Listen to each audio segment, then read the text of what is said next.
Chapter 3. Despereaux' siblings tried to educate him in the ways of being a mouse. His brother Furlough took him on a tour of the castle to demonstrate the art of scurrying. "Move side to side," instructed Furlough, scabbling across the waxed castle floor. "Look over your shoulder all the time, first to the right, then to the left. Don't stop for anything." But Despereaux wasn't listening to Furlough.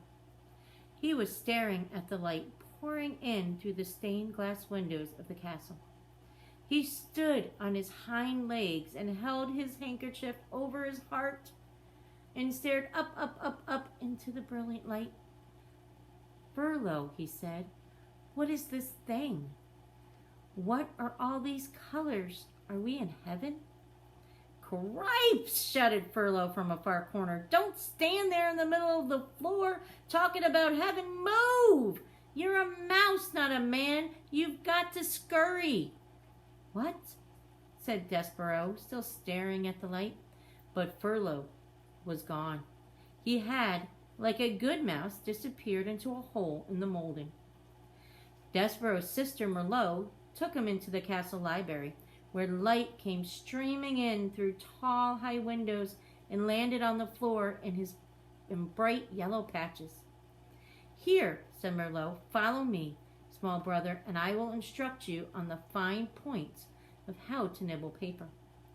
Merlot scurried up a chair and from there hopped onto a table on which there sat a huge open book. "This way, small brother," she said as she crawled onto the pages of the book, and Despereaux followed her from the chair to the table to the page.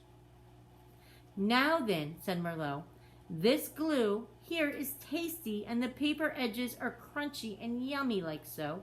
She nibbled the edge of a page and then looked over at Despereaux.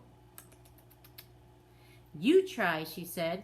"First a bite of some glue, and then follow it with a crunch of the paper, and these squiggles, they are very tasty." Despereaux looked down at the book, and something remarkable happened. The marks on the pages, the squiggles, as Merlot referred to them, arranged themselves into shapes. These shapes arranged themselves into words, and the words spelled out a delicious and wonderful phrase: "Once upon a time." "Once upon a time," whispered Despereaux. "What?" said Merlot. "Nothing." "Eat," said Merlot. "Once upon a time." You see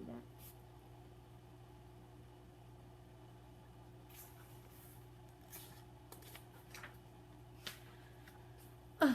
"I couldn't possibly," said Despereaux, backing away from the book. "Why?" Said Despereaux, "it would ruin the story."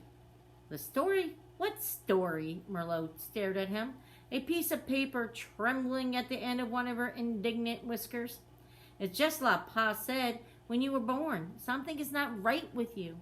She turned and scurried from the library to tell her parents about the latest disappointment.